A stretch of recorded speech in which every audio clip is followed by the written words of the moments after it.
Cunnilingus and psychiatry brought us to this. All radio is dead. All radio is dead. All radio is dead. All radio is dead.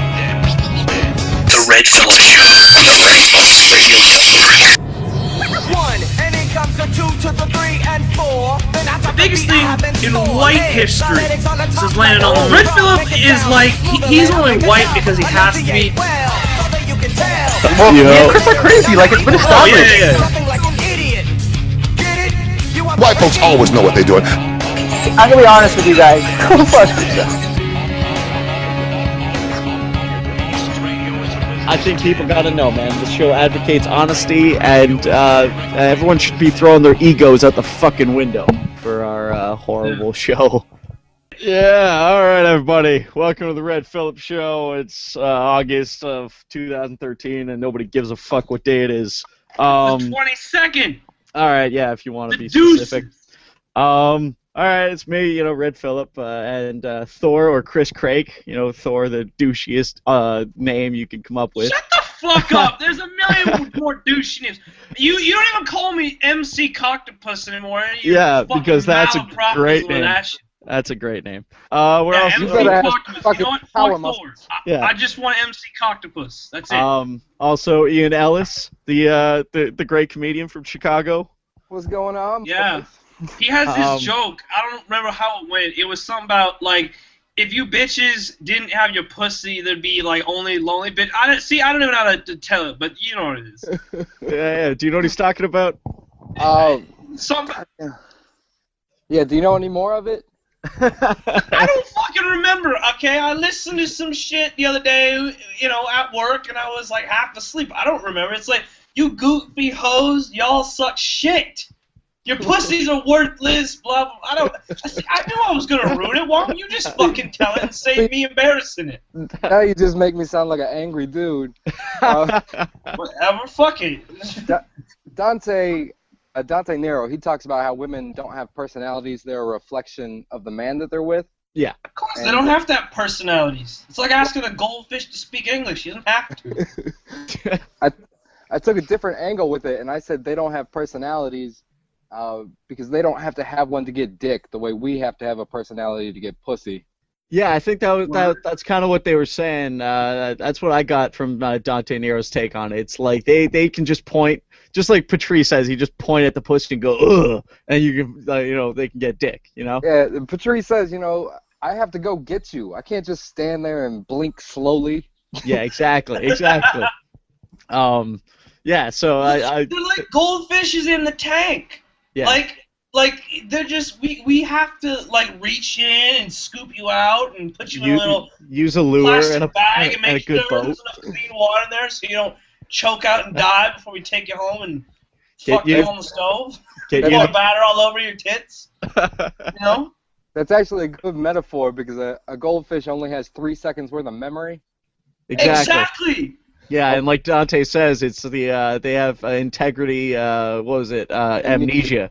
Yeah, they forget completely. I absolutely agree with the goldfish. Fucking. And they look at the fucking side of the fishbowl and just stare at nothing and themselves and shit, and they're just in awe of themselves and their fucking magical goldfish pussies, And then they'll just stare at shit and look away. Oh, yeah, this person's feeding me food, but I don't need to know anything about them or what they do. Well, they clean my fish bowl out and make sure this nice aquatic environment's a nice place for me to live. But I have a vagina, so I don't really have to be considerate of them. I'm just gonna take a shit over by this fucking castle. They'll love whoever's feeding them, just like dogs. Oh yeah, they love who feeds them, but God forbid if they shit in one part of the fucking fishbowl.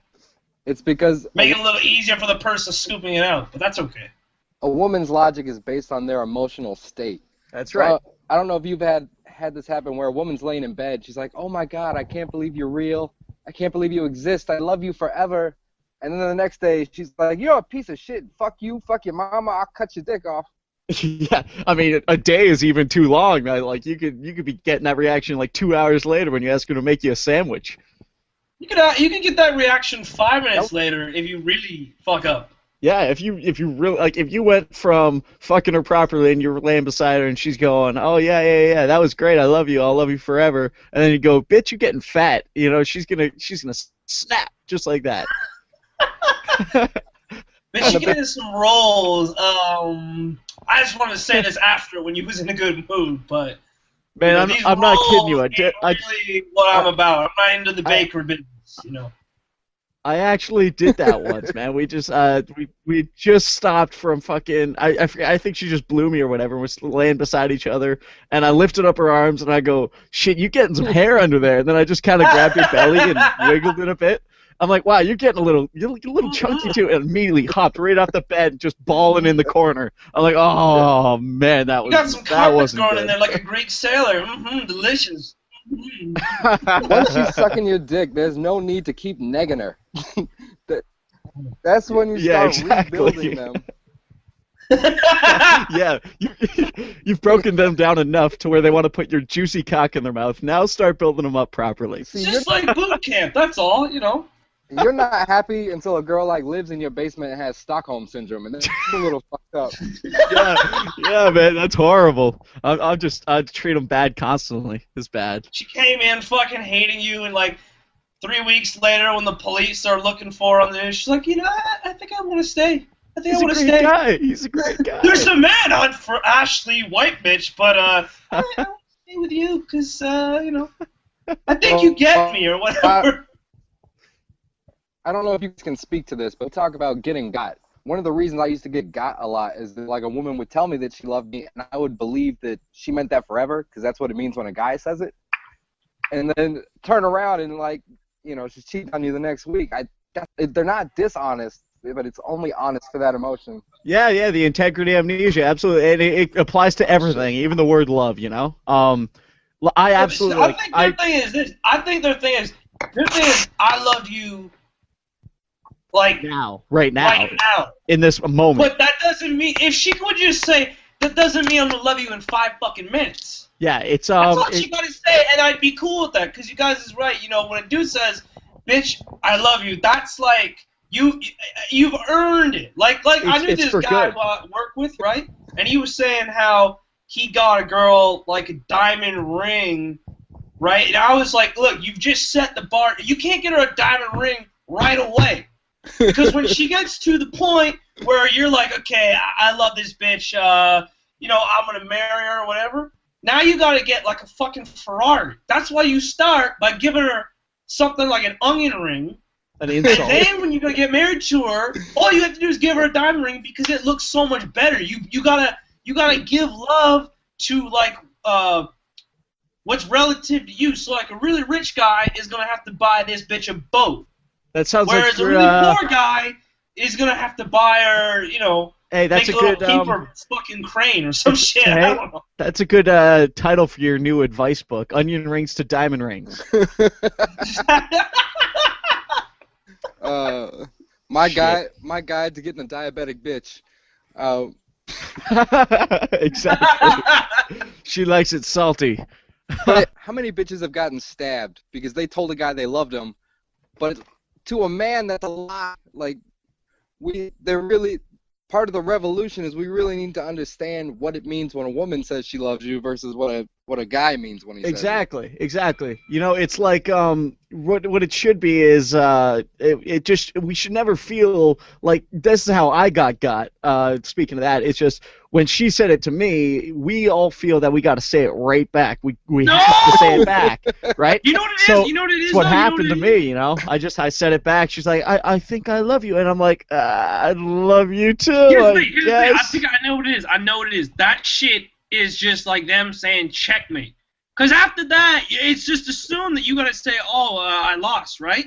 Right. Well, and that's what you do when you say, I love you too. So what we got to do is we got to find out something to do after checkmate. I don't know if it's what we got to do is maybe throw the fucking board against the wall and walk away. I don't know what it is. My thought is my thought is if you don't really feel it, you should just be like, well, you know, that's great. You know, wait a couple months and maybe I'll catch you up. Mm-hmm. Dante Nero's album coming out August 27th. there's a part where he's talking to a woman in the audience about the first time she said "I love you," and she's like, "We were fucking, and I said I love you," and he said it back, and he's like, "Of course, you goofy bitch. What was he gonna say? Oh, I'm hungry." I'm coming. Yeah. Oh, skeet, skeet, skeet, skeet. And you know what? That would be way more genuine than "I love you" at that moment if he yelled "skeet, skeet, skeet." It really would. Well, in terms of like, a woman's love being based on her emotions, dude, the moment after you blow your load, there's so many girls I want to send them home. I'm like, I don't even know why I brought you back. We should have just fucked in the. I don't like you anymore. This is terrible. Man, it's just like when you're watching porn and it just gets disgusting after you blow your load. You're jerking, you blow your load, then the next thing you know, you're watching, you're like, wow, this looks horrible. What? Like, this looks like the nastiest thing I've ever fucking seen. Looks like National Geographic, you know? That's just how I feel, I guess, you know? I have never felt that, so I don't know what you're talking about, man. You've never felt that, man? I've never felt disgusting after watching porn. Never. No, what you're watching looks disgusted. I don't know. I get disgusted with what I'm watching. What are you watching then? Everything I watch is fucking great. I don't watch anything it's just like normal. what you must be watching. It's normal porn, but you're watching okay, it. put it this way. Now, you say what you're watching. Now, would the police surveillance van be outside your house for what you're watching that you feel bad about? No. Could you could you watch normal. this? It's absolutely, it's completely normal porn. It's weird, man. I'm watching it. The next thing I know, I feel like this is like the weirdest fucking thing. Why do people watch this? Right after I blow my load, it's the weirdest thing. That's the most fucked. See, I feel like you might have some kind of guilt attached to that. Like, are you religious or where the fuck? Not at all, man. I don't believe in nothing. I don't it's just I'm watching it and I'm like, yeah, but you believe in. I really see the animalistic. It's so animalistic after I blow my load. It's like I'm really into it. The next thing I know, I'm like, holy shit, we're animals. It's weird. That's yeah, actually but what are you watching? Like, what kind of porn is it? Scat porn, and that's why you're like, what the fuck am I watching? Like, it's normal shit. It has nothing to do with what I'm watching. It's like I'm just watching sex now. When someone leaves the load in the toilet, do you get a boner? I need this introspection. I need to find out what is doing this to you. I don't know either, man. I'm not kidding you. It's like I blow my load, and next thing I know, I'm thinking, wow, this is very animalistic. We're fucking animals doing this shit to each other. Are you on RateMyPoo.com, and that's why this feels dirty? No, it's all normal. Oh, it's weird. Okay. And I don't understand that. You have to be looking at something evil. Okay, you know what? Put a video up right now, and I'll watch it and see what it is. That you would like the average. I would beat my dick off to this right now, sort of thing. I'll send you my jerk file. Just thousands of websites and videos, and you can check it out. Did you guys have porn in your life before the internet? Yeah. That's what I talked about. We talked about that once, man. Yeah, we're kind of on the edge, like when we were discovering porn and stuff, we were just getting into magazines, and then we discovered the internet porn. And it really blew up. Came out right when I was a kid, man. You used to have to one kid would bring a porno mag to fucking school, and you'd have to be nice to this fucking kid just so you get a picture of this fucking horrible thing that looks like a catfish, we were on the tail end of magazines and right at the beginning of internet porn, right at the beginning of it. Well, I'd say we were at the beginning of video internet porn, because I'm sure images of porn was probably out there since the beginning. So right when there were probably right when Kimbo Slice was a bouncer for porn. That's when we were. That's when we turned it around. Yeah, I guess. There was a buddy of mine named Jeremy, and we stole the porn from his house, and we watched it and realized his mom was in it. Oh, shit. Oh, yo! And then we showed it to him, and he was getting all hot and bothered me, yeah, she's hot, yeah, I fucked it. We're like, you realize that's your mom, right? He beat his dick off, didn't he? He was ready to. I think we fucked him up for life. Oh, yeah, easily. Oh, my God, that's amazing. I love it. Okay, speaking of fucking deliciousness, I gotta find that video again. What are you talking about? What video? That's- Oh that's- yeah, the video you had up. Yeah. Oh yeah. God. I'll set it up for Ian, I guess. I mean, we found this video. It's this dude discovered how to make you. Do you know what a fleshlight is? You must know what a fleshlight is, right? Oh, I used to own one. Oh yeah, my friend will say. That's not what he fucking means. Put it this way, it's someone who's close to their friend who actually named a fleshlight after a major credit card distributor. he called it Visa because it was always fucking him. It was funny, but what was like more funny was Chris here. He'd go over to his place and went into his washroom once, and there it was sitting on the fucking the sill Don't of the bastardize the bathtub. story. Let me set it up, okay? Yeah, go ahead. Okay, so it's a wonderful summer day. Birds are chirping. Sun's out. It's great. And I had to take a piss because that's what happens, you know. You get too much liquids in you, got to piss. So I go into this dude's room, his bathroom, and I see shampoo bottle, because you know you're pissing, you're looking around, right? You know, pissing all over the walls. That's what guys do. Chris goes through like pill bottles and then he looks up the names of the pills. That's how like thorough he is. Oh yeah, I'm interested in what's going on. So, you know, then I see this thing, and I think it was a shampoo bottle, but my brain moves on. And then I go back and I'm like, I seen that before. I seen it. And it's like this big black fucking thing that looks like it looks kind of like a fleshlight. But it's not a flashlight. It's a flashlight. It's a flashlight without a light bulb in it. It's a flashlight with a vagina. And of course, I mean, Chris, he was kind of like Patrice. Honestly, he just came out, just called him on it right away. Like, Everyone what the else fuck knew is about this? for months except me, because everyone knows if I find something out like this, I will never let it go. Just called him right out on it. And it became his calling card. Like, I would go out and I would meet people. And there on the spot. I would meet girls, and the very first time I was saying, yo, I got a friend, and he named a fleshlight Visa. Would you fuck a guy that did that? And they'd be like, yeah, we would talk about it. It just became my intro to every conversation. Hey, I know this guy with a fleshlight named Visa. What do you think? It was just, it was the greatest thing that it had ever seen. Anyway, that's our fleshlight story of our lives. You know, it's because it's that's all we've got, our uninteresting lives. Nobody will ever tell you a secret because you can't hold water. Exactly. Here's the thing. And he has his own radio show. Here's the thing. It's not a secret, though. He left it out in front of the public. Oh, man, it's too funny. My bathroom is not for the public. It's, It is for the public when you let people piss in it. I mean, I don't know. It's on that line of like it's private public. I don't fucking know. But he left it the fuck out, which means his roommate knew about it. Everyone else knew already had known about it. Because he didn't think anybody would unscrew a flashlight. I didn't unscrew it. And find the I pussy didn't unscrew inside. it. I read the fucking side. It said fleshlight on it. See, mine looked like a can I didn't of beer. touch the fucking thing. I wasn't gonna touch that fucking AIDS-infested thing. Ew. Hey, so Come on, man. it was kind of like one of those the things where you hide your weed. It kind of like, is that what you're talking about? Like a can of beer? Fleshlights say fleshlight on the side of the actual container. It says fleshlight. Well, it doesn't sound like Ian's did. It doesn't sound like Ian's did. Well, what was yours like, Ian?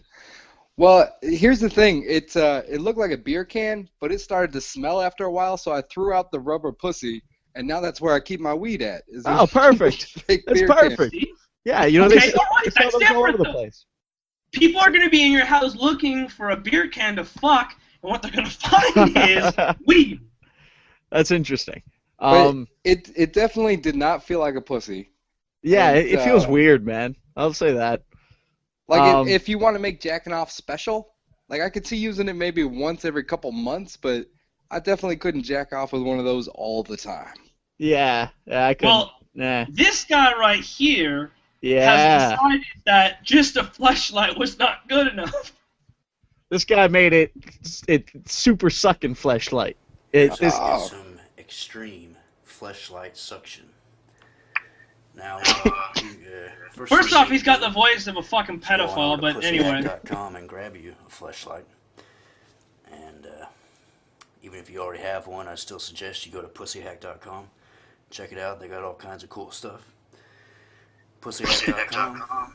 Alright. And so what you're going to want to do is get some suction. Alright. We're going to get some suction going on here. Some suction. Dude, you get your little sister. That's going to create a vacuum. Pure suction. Alright. What you're going to need is something like this, a mason jar. Now, it doesn't have to be a mason jar. It can be any kind of container like this. The dimensions are going to be key. I'll show you. This is about 7 inches deep. You want it to be deep enough. And see, he's just bragging about his dick at this key point. Factor is going to be especially this part here. If it's too wide, then it won't create a good seal, and the either air will leak, or if the fleshlight it'll pull in. When the vacuum starts to get created, the fleshlight will pull up into it. If it's too narrow, then it'll be too tight, and you won't be able to work with that. This one is, show you, it's about 2.5 inches wide. Now this is probably borderline too wide. I'd say somewhere 2 inches wide, 2 to 2.5, something like that. You'll just have to, depending on how big you are. And, alright. So, what you basically are going to want to do is just stick it in here, in your container. Now, I should warn you, this can be slightly dangerous.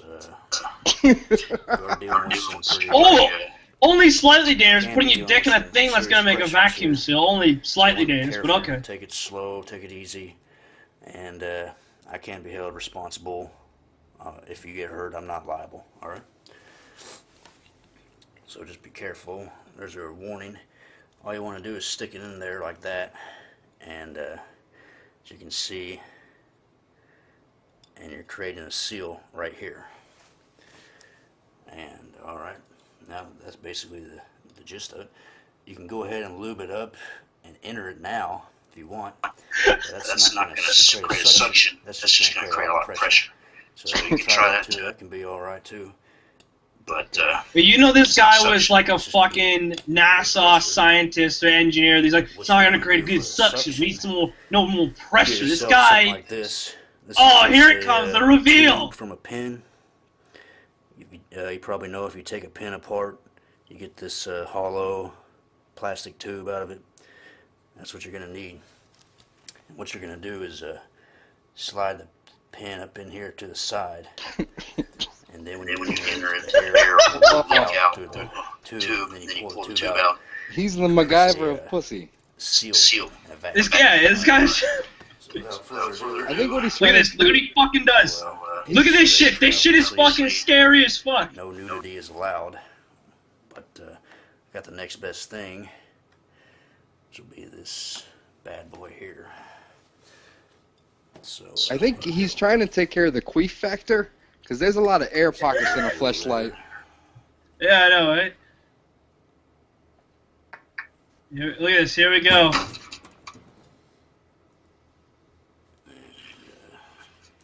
Now, like I was saying, you can go ahead and try to enter it now. I'm pretty sure this guy's naked while he's doing this too. I'm almost certain. Pressure. Like, that's a lot of pressure. It's not so much pressure. You can tell it's a lot of pressure there. I can't really push that in any deeper.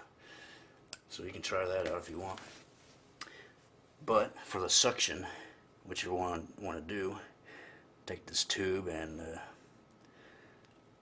slide it in there like so, like that. You see. Now when you enter it, the air there. He's making a soft trap for his dick. You can even hear the air escaping the tube. Dude, I don't work that hard for pussy. What is he doing? And then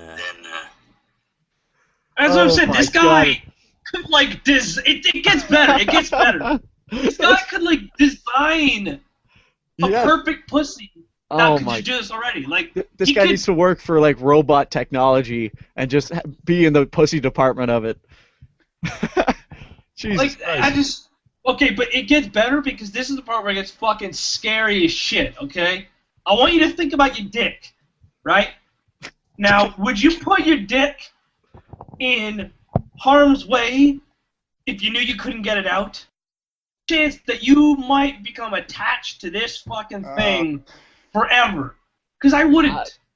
And I wouldn't want to think about ways I could do that. Jesus Christ. Pull this thing out of here. Can be a little tricky. And, listen to this. Oh, here we go. Here we go. Perfect seal. We got a perfect seal here. And, shit's so airtight. It once I could go blow into on outer this, It's going to space. start sucking on it. If I can, I'll try to... Ah! Look at this. Got some serious suction going, man. I can't even pull it. If you like fucking dead girls, you could get some ice cubes and put that in there too. So, Ow! all right. He's taking pliers and trying to pull his fucking cucumber out. Look at that shit. I mean, I can, you know, it ain't coming out of there, boy. So if you can imagine, that's, you know, That's fucking messed feels up. like, you know, you're getting Holy shit. good suck. Someone sucking. He had to stab the cucumber with the You have to pliers. stab your dick to pull it the fuck out. He's putting Look at it this. in. Like, holy shit, he's making holes in his That's your cucumber. dick right now getting stabbed. Turning blue and just, you can't even get the You're fucking bleeding thing out out. of your Holy cock right shit. now while this thing's sucking This cum guy out. needs to, like, he needs to take a ball peen hammer and bust the mason jar. That ain't no Holy joke. shit. Now, you can tell That's that can be crazy. slightly dangerous. That is This an guy- awkward 911 call. Yeah, exactly. Almost as bad as the zipper or the window. Once again, Oh I my can't be god. reliable. Holy All right, shit. and, I know what This you guys guy- think, bro, but I'd definitely put my Yeah, dick in that's there, right. man. I'll grab and pound my dick. I put it in there, man. I ain't scared of nothing, bro. Ian, I'd like to introduce you to... thing, I'd like to It's worth introduce nothing, bro. It ain't worth shit, bro. Hugh Morrow, I believe his name Riley is. Morrow will be a fucking world champion, bro. Of the flashlight league, bro. Perfect suck. Sucked it in. Oh, the was fucking... mainly 'cause I pulled Holy all the way shit, out, the or almost the all the way flashlight out. went right into the mason And also jar. 'cause things too There's so narrow much suction, or it just wide pulled it or something right like in. that. Oh my god. But, That's some to messed take up that into shit. consideration Look at this. You He's can tell showing how it much off. of a suction it had. I want to know how he figured this Because, out. He must have pull that done it thing on in there, himself that's and somehow pure. got his dick out. He spent way too much Alright. time thinking about this. Listen, this you guy go. needs to show us his Shot. dick and show us the pliers that he still has in his fucking Leave some cock. That's what he needs comments, to do. And if you have any questions, Oh, go man. ahead, leave them down How many there. mason Because jars did he have clearly to did smash? this. He pulled his dick out with pliers. Because, look at this. He had the pliers already ready. Yeah, he knew. That means He knew he's it was done this coming. Pussyhack.com. Yeah, And, that's fucking wild, man. see you on the I next can't video. believe. Why is he thinking so much about that? Well, like, he should be thinking about how to pick up chicks, and like his game. Work on his game, not his Well, jerk off If game. you can make one of those, you can make meth. And meth is a great gateway to terrible pussy, but it's better than using pliers. To Yeah. get your dick out of a mason You jar. might catch a disease, but you'll still have your dick. Exactly. Holy. You can worry about bleeding out from stabbing your cock later. Just That's the kind of desperate you can just smell on a guy. Jesus Christ. especially how he's like, I got this here bad boy here. Ooh, he's coming out, boy. Ooh, How many videos could this guy really have? His name is Wonder Wanker. I have no idea. This just popped up under like one of them, like the advertising ones in the yellow bar thing. Wow. And I clicked How many it. views? How many views? It has him like the hundreds of thousands, man. It's got Jesus like 125,000. That's ridiculous. I want to see this. It has 400,405 fucking views. Wow. So next week, Kane Carter will be sticking his dick in a fleshlight with his original Holy invention. shit! Whoa, Yeah. you guys, this guy's got shit tons of videos. He's got hot jerking off, best male fleshlight masturbator, virgin tight fleshlight. He's got another video about making a tight flesh. Oh my god, This guy's desperate for this views. guy is a suction freak. I'm just like, glad he you has know- passion.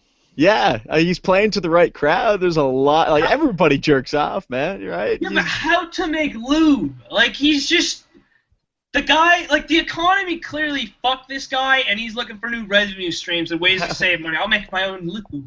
I'll make a. I don't want to pay for new pussy. I'll just make a pussy that's, so tight that it could go in outer fucking space. You know? What can I say? He found his niche. He made an airlock vagina. I want you to think about it. He made an airlock vagina. Crazy, man. Astronaut pussy. Super sucking fleshlight, good to 10,000 leagues under the seas. And that's how airtight it is on proof. He should be selling these to fucking, like, sailors and submarines and shit. Yeah, exactly. And So- astronauts. we should. Like, this guy needs to... This guy's got, like, a fucking future here in the fucking airtight pussy game. You should apply to NASA. Anyway, let's move on. You got that bitch advice from Ellie. Oh, we gotta listen to Ellie and her. I don't even know where it is. Ian, every episode we try to get to an advice column called Ellie. We don't know her last name, but she's retarded. She's giving out horrible advice in the newspaper, to the Toronto newspaper, I believe. And these bitches are asking retarded questions and look at just the getting question. retarded advice. Okay, here's the thing. Ellie's running out of shit, okay? Because here's one question. It's just, I'm obsessed with a boy at school, anonymous in New York. She actually responded to a fucking 10-word sentence. Jesus Christ. All right, So go I'm on not with it. even You're not going to read it? I'm not even gonna read that, but Okay, that's just an example, eh? we got one that's pretty fucked. Here we go. Question. My mother-in-law is one of my best friends. Okay, you're already a fucking loser, but what? Because she fucking just berates you all the time and tells you how you're not good enough for her fucking son, and she's one of your best friends. Just desperate for attention. However, her husband, my husband's stepfather, gives me the creeps. I've always had a feeling that there was something very wrong, particularly with leaving my children with him. Okay. Oh, God. Okay. Now, it seems that he's actively grooming my children. He takes over while my husband... while my husband and I are parenting, and makes it seem like he's the only other person on our children's side. Oh, shit. Okay, you know what? He's already touched them. Oh, yeah. He's already touched them. I'm sorry. Your child's innocence is gone now. He's done something. They've got the Stockholm Syndrome for sure. Broom closet grandpa. I've never heard that. I've spoken to my husband and my own parents about my concerns, and it's agreed that if I'm uneasy, we shouldn't allow him to be alone with him ever. I don't want to stop my mother-in-law. I thought that was like MILF or something. Yeah, she forgot the F. I stop my MILF from babysitting, but she does allow him time alone with them. How can I bring this up without damaging our relationship, as she's easily hurt and insulted? I love her, but not enough to allow my children to be put in harm's way. Maybe at Thanksgiving dinner when they're all sitting around the turkey, hey, Grandpa, did you fuck the kids? Grandpa, you can't sit at the children's table. Come up here. You're not a kid anymore. Those chairs are too small for you.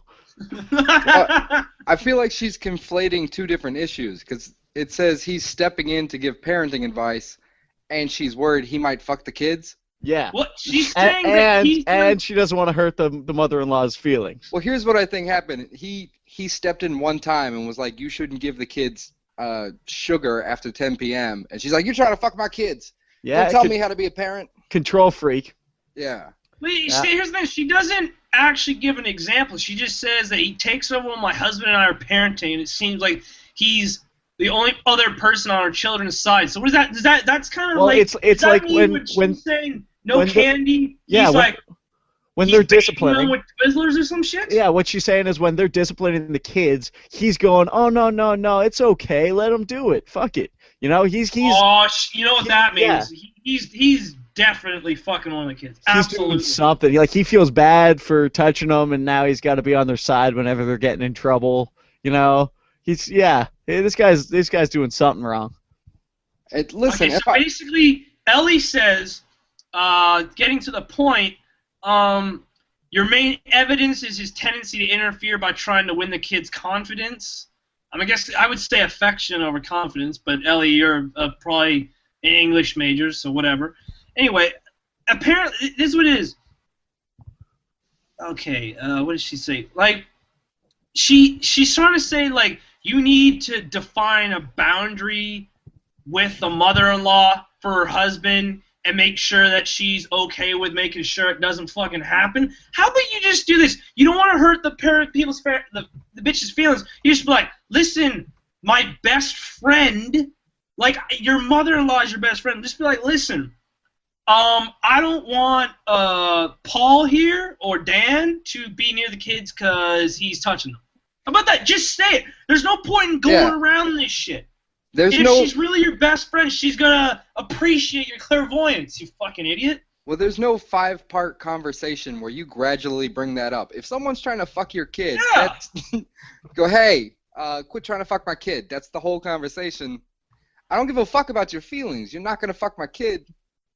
Yeah, like Ellie's advice is just, bring it up and dissolve a boundary. Come up with a boundary. How about listen, Susie, I love you. I love your son's balls, as per the evidence of my children. But I also would like your husband's balls not to go near their balls. You get what I'm saying? If you have to talk in code like that, that's fine. But this is your kids here. This is your kids. They're supposed to come before you and your fucking feelings. You gotta put your fucking children ahead of your fucking friends, or else don't have any. Because that's what happens when you have kids. You give up having fucking friends and shit. Have you tried writing Ellie yet? No, I haven't. And I think I'd like to have Ellie come on our show and talk about why she's giving horrible advice. Ellie, you probably don't even have kids. Oh man, maybe that should be that could be a good bit. What if we wrote in with like different kind of, like, it seems like it's good, like a good question, but at the same time we know that it's like retarded, and we just read her retarded advice every week. That'd be a great bit. Here's what you do. Totally get in if she's responding to fucking I'm obsessed with a boy at school. She's going to answer us. Yeah. You write in and you say, Dear Ellie, I was in my father-in-law's bathroom and I found a airtight fleshlight named after my son. And it had a cucumber in it, and there were pliers in it, and there were a picture of his dick in a similar orifice with pliers in it, and he was bleeding all over the place, and there was a video camera, and the computer was on. What do I do? And I'm afraid he's a little obsessed with my son. Yeah, I think he might be obsessed with tight vaginas, as he's got all these uploads about how to make virgin-tight pussies and make your own lube.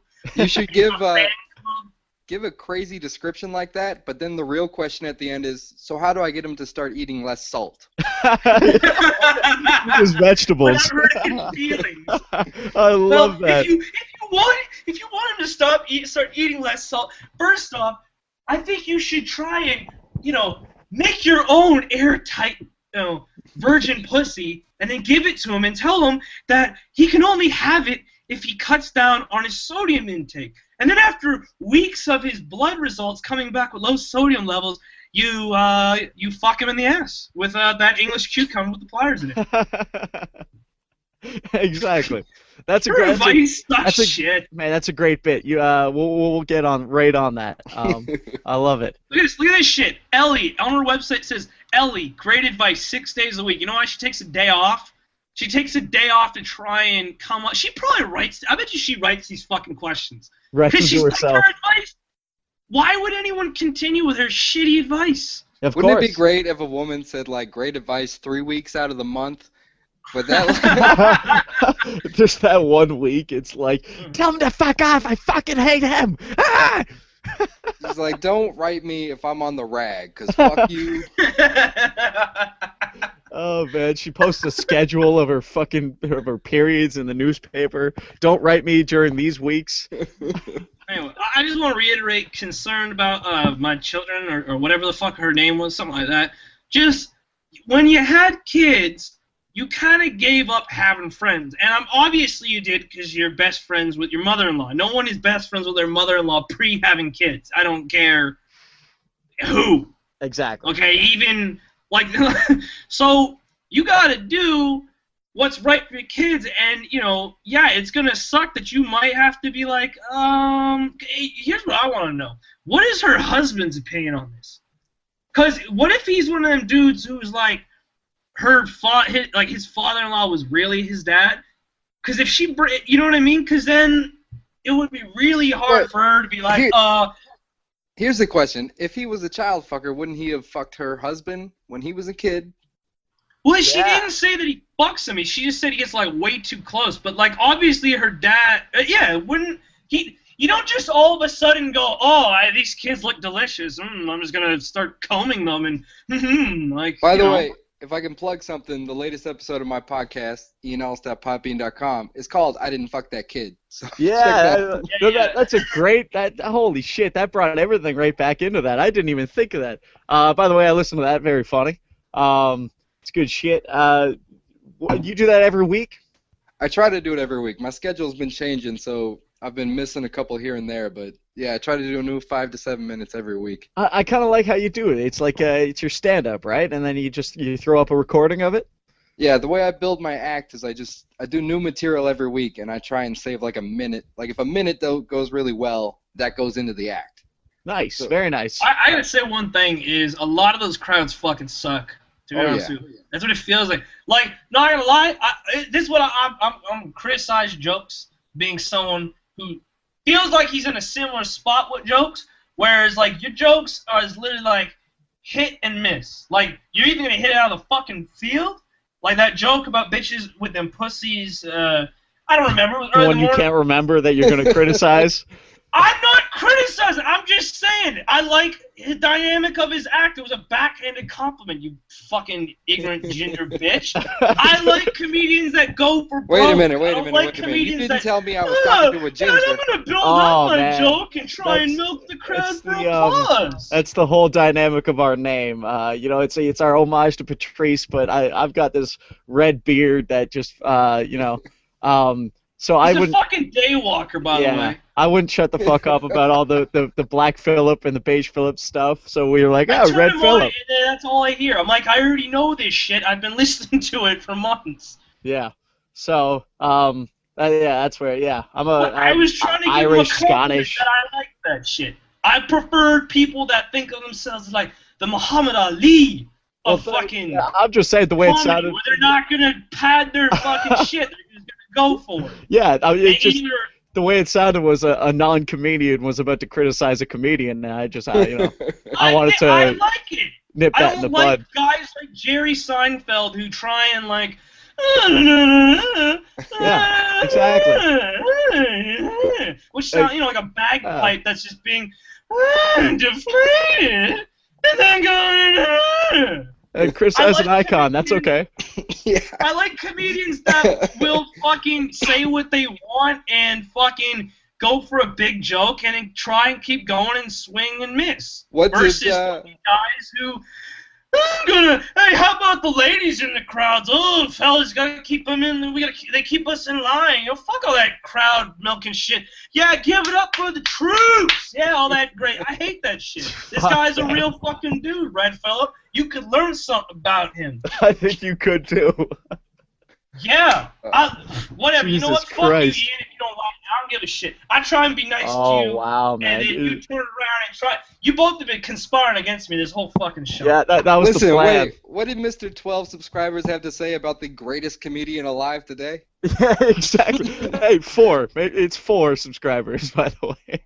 Oh Jesus. What, Jerry Seinfeld? Fuck him. I don't even think I refuse to recognize Jerry Seinfeld as a comic. I don't think he's a comic. Oh my God. You have to think of comedy as being at levels. So like level 1. Oh, I know it's no. Listen. Here's my thing. And I want to explain. we're level -5, so we have nothing to say on that. Let me preface this by saying is I respect anybody in the game of funny, even though I hate Jerry Seinfeld, because I will always tell people this. People go, well, that's not funny, right? Well, I go, it was funny, you just didn't like it. You know, I think Patrice might have said that. I got a quote because now he thanks Kane Carter. But I don't find Jerry Seinfeld funny, but that doesn't mean he's not funny. I don't like his kind of funny. You know what I mean? Yeah, he's a master at what he does. It's just not for you. Kind of funny that I feel comfortable hearing. What I've understood is that comedy is this whole making it seem like you didn't work, like you didn't think of all, like it's all off the cuff, but it's not off the cuff, right? Yeah. That's the illusion. And that's why Jerry Seinfeld's great at it, because the illusion of it being just off the top of his head, it's so rehearsed, but doesn't look like it at all. Well, here's why Patrice was so great is that he would try and forget his act. So he might want to debate whether or not pussy has value. Rather than going up and telling that as a joke, he would pick someone in the audience, ask them if pussy has value, and then debate their opinion. Yeah, I recently watched Elephant in the Room for like the second time, but what I liked was, because what I heard about specials is they'll go to several different locations with cameras, or two or whatever, right? And he wears the same clothes or some shit, and then they kind of edit it all together to make it seem like the same show, right? Yeah, like if you ever saw Mitch Hedberg's, he fucking bombed his nuts off. Yeah. But they cut it so it looks like he killed. Oh, okay. See, that's what I liked about Patrice's is like there's no way they did that, because he's interacting with the audience almost the entire time, so it must have been the same show, right? I think they did 2 shows. One of the best stories is Zach Galifianakis. He did a show where he just kept taking off layers of sweaters, so they couldn't edit it in any way, shape, or form. Oh, that's awesome. I love that. See, it's like it just makes you realize that how legitimate and righteous Patrice was, right? He just interacting with the audience like that, and it's not crowd work. It's literally, what's your opinion on how I feel about this? I don't like crowd work. Although Patrice, I don't mind if he's just asking someone and trying to talk about their opinion, but I don't like, when comedians like there was one guy, my best example is the guy that Jamie Foxx ripped on, like at the roast of Emmett Smith, where the guy's bombing on the stage, and then he's like, have you seen that one? Do you know which one I'm talking about? That's the most brutal. His career ended. That was like. Oh, that's what I mean, and that's why I loved it, because he started trying to work the crowd as he's bombing, and then Jamie Foxx is like, I just did another joke that didn't go over. Maybe I should. I'll talk about how black people have to struggle. Yeah, that'll get him on my side. And then he fucking did. Like, that guy, his career was done after that. You're right. No one. I think his name was Doug Williams, I think. Sounds right. I don't know. Yeah, exactly. But I said I was trying. Yes, maybe with a backhanded compliment. What I was saying is, I like the way you're going about your business. I appreciate it. I don't like comedians that want to. You're like let's see. You're kind of like I don't know. You're kind of like the way Tom Brady was. He's gonna throw it deep. You throw it deep. You're not trying to play nickel and dime offense. We're just gonna pick up 5 yards here, 2 yards here. Running up the field. That's boring to me. I don't like to. I like the West Coast offense. I like the Raiders of the 80s, baby. I'm talking bombing it out, man. I'm talking Fred Biletnikoff, where are you at? Catch that shit. That's what I like. Yeah, Go Ian. deep, every play. Ian, now every time you're with a girl, you can tell her that Chris Craig says you throw it deep. Oh. He throws it deep. Speaking of comedians, I got This is Rich Gannon throwing to Jerry Rice. I got Jim Norton's opening here. Let's check this out. Ian, I don't know if you've seen this yet.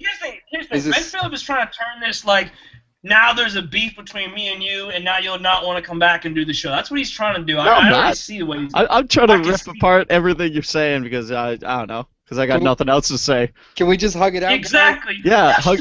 hug it out through the internet. You Oh, fucking. I need a man crash, crazy. the crash sound for that shit. You know Jim Norton, obviously. Yeah. His new American Degenerate opening was released, and I think it's pretty funny. So I've got it here. Let's check it out.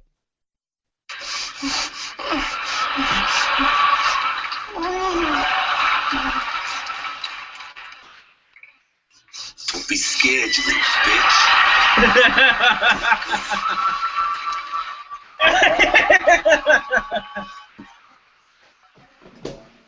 I'm never gonna fail.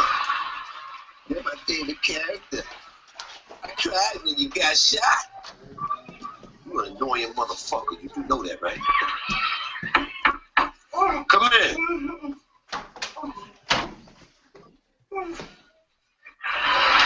Everything all right? Yeah, everything's good. Are those tits on your back? They do look nice. Thanks. Please let me know when you're done violating Mr. Norton, because he's got to get on stage soon. Shit. Damn. Well, in that case, everybody, get on your motherfucking feet and let's give a warm motherfucking welcome for the legendary Jim Norton. Yeah, baby!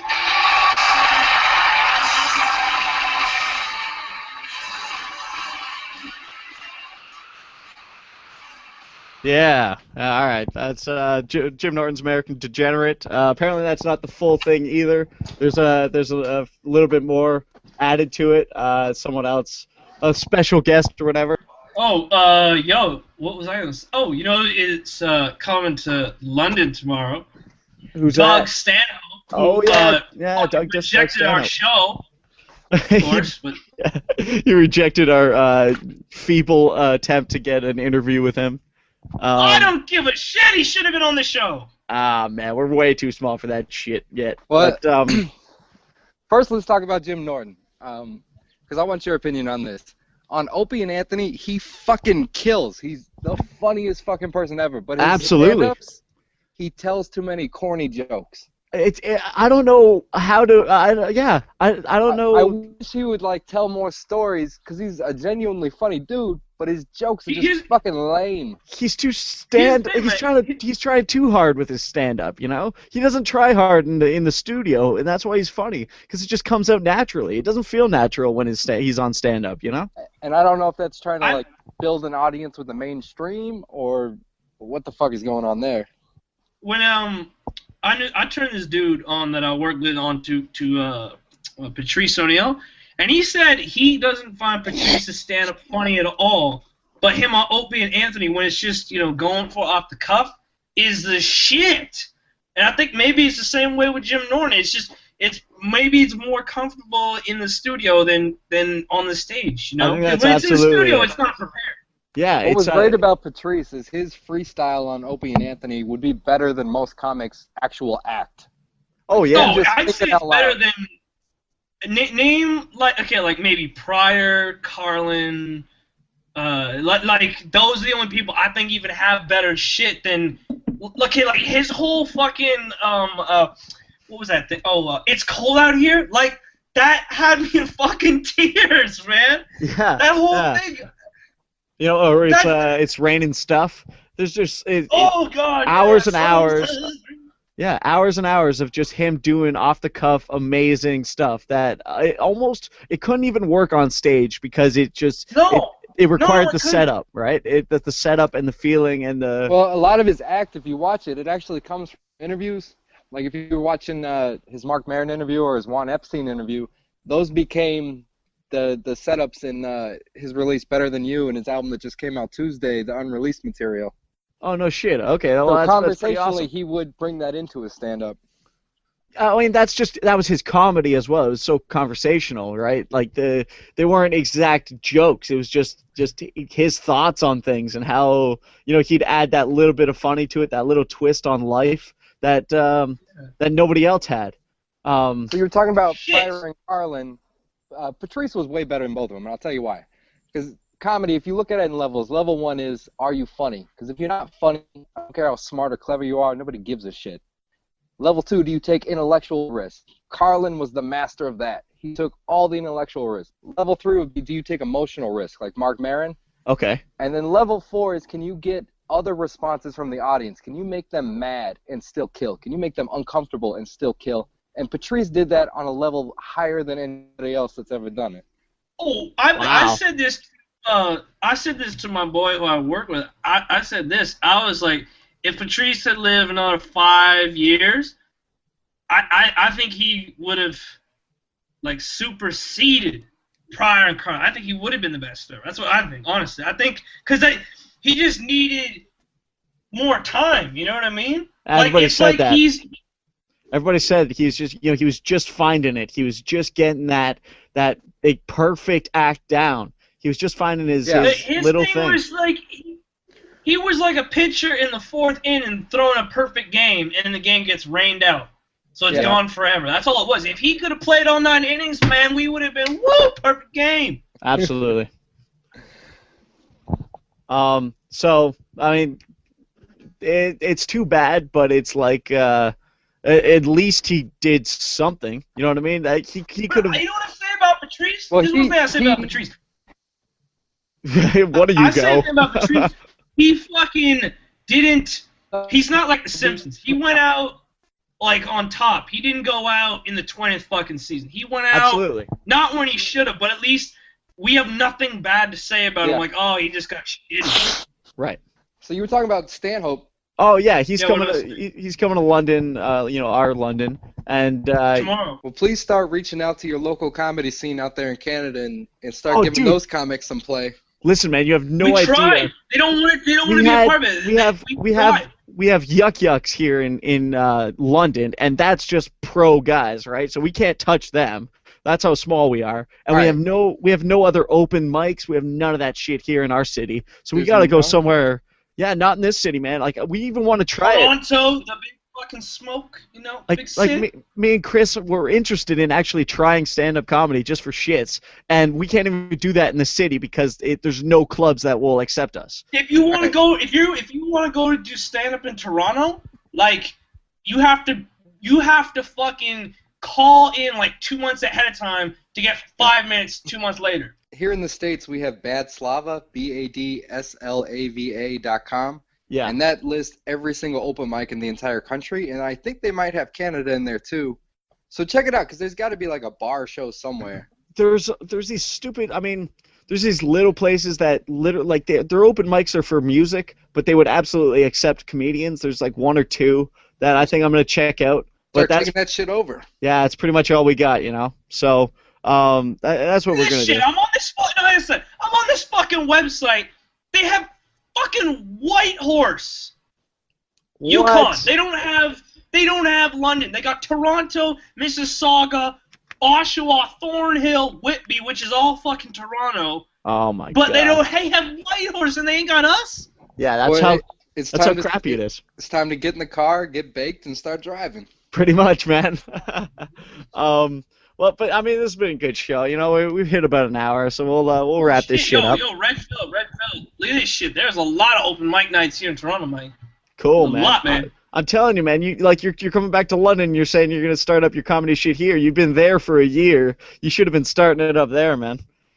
Yeah, but you can't be doing comedy when you're on Zoloft, man. Jesus. You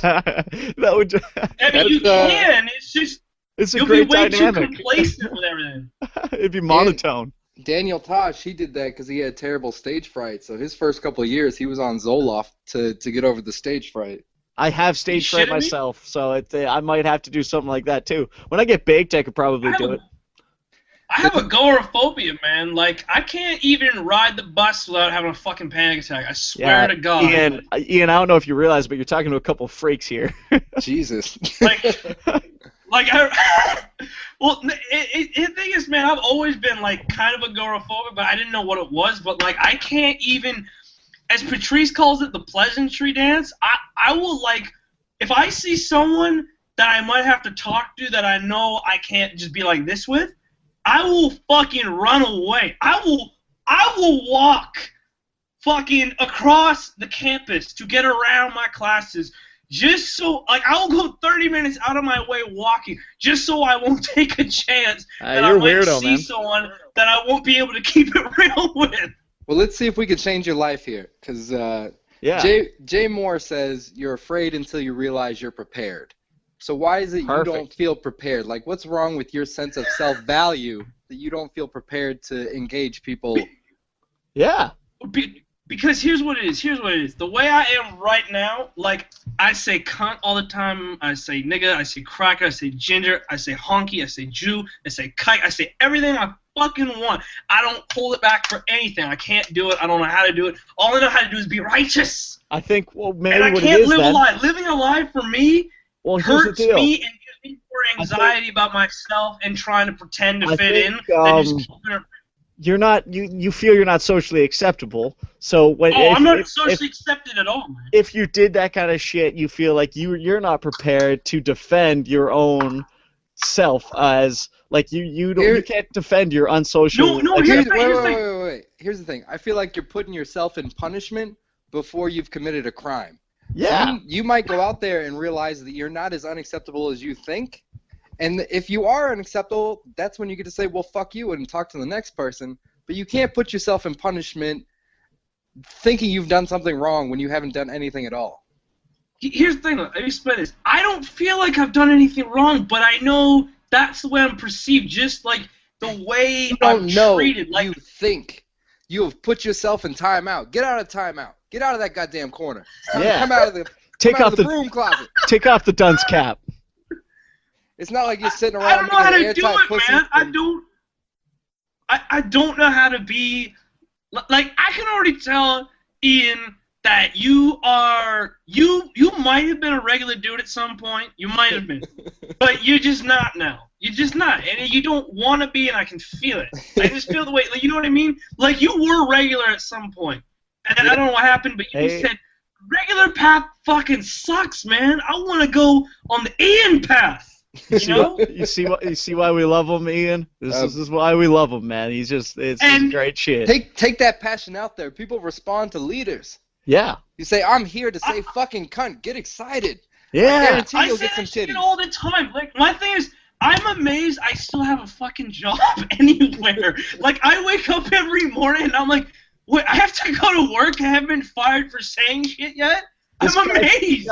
This guy says whatever the fuck he wants, and he keeps a job, and I try to be that dude that's kind of quiet, and I don't get a job. It's brutal. I don't understand it. But you know what it is? I think it's because people feel the truth in what I'm saying. They feel the truth. So maybe that's why. I don't know. Resonate with that courage. Gandhi said you might be a minority of one, but the truth is the truth. You need to be willing to be that minority of one. Fuck this agoraphobia bullshit. That's why we do this show, man. That's why we do this show, because we're changing lives. We're small, we're minority, but we're plugging away. We're trying to get up there, you know. All right, guys, let me. Yeah, like I don't understand this dude. See. Well, what was that, Ian? I was gonna say, let me say my plugs if we're getting out of here. Yeah, plug your shit, and then we'll get out of here. We'll wrap Check it up. out my podcast, ianellis.podbean.com. Get my first album, Ian Ellis, Unpolished, Unfinished, and Almost Homeless on iTunes. I got a 12-minute feature on Dante's album coming out this Tuesday, Dante Nero Live. That's on Amazon, iTunes, Xbox, Spotify, every other fucking thing. Listen to the Beige Phillip Show with Dante Nero. Yeah, and get them on the fucking O&A. Yes. Here's the thing. You gotta understand, people, is that they should have been. Yeah. Should have been. So we shouldn't even really be doing this right now. Exactly. But, you know, there's see, that's the beauty of ignorance. There's a lot of politics involved in this that you guys we don't know about. It's a very sticky situation. Just understand that we're working on it. Yeah, just be supportive of Dante. He's gonna keep bringing some real shit. So if I get all the plugs of us in, listen to us on youtube.com/TheRedPhillip Follow us on Twitter, twitter.com/TheRedPhill, TheRedPhil. Like us on Facebook, facebook.com/TheRedPhillip and go on there and like the page, get the Beige Phillip Show on the O&A channel. Help support that shit because we want them on that channel, even though there's all the politics. Anyway. go away if we get enough likes. Exactly. It's like a petition. We get enough people into it, then we'll see what we can do with the power of numbers. Well, the truth is that he doesn't need them. I mean, he's growing fast enough that he is his own commodity. Exactly. Well, hey, what I want to say about We just that. add to that. There's no opinion. This is all personal shit. I didn't even know this shit existed until like fucking March, the Beige Phillip show. That's what I mean. Like, satellite radio just has the It has an instant market. You know about it. Absolutely. Like, I just gotta search through a lot of shit to find what you want. I can't even figure out who the fuck out, right? Although, I mean, I guess that he doesn't need them, but I just mean people with the message get out there in a more clear way. We're just trying to add to it. We're just trying to help. You know, we're doing our part. Correct way of getting it out. If we're gonna use our name like we do, then we should do our part. So that's what we're doing. Yeah. Anyway, thanks everybody for listening. Ian, thanks for coming on, man. Anytime, guys. You're funny shit. You should think about coming back next time. Whatever. You can help me figure my life out. Ian's gonna help. Ian Ellis is gonna help MC Cocktails figure out the life and the business. Let's do this. Let's do this. I'll come back the last week of September, so we'll plan on it for that. Yeah, we'll figure that out for sure. All right, guys. Peace. All right, peace, man.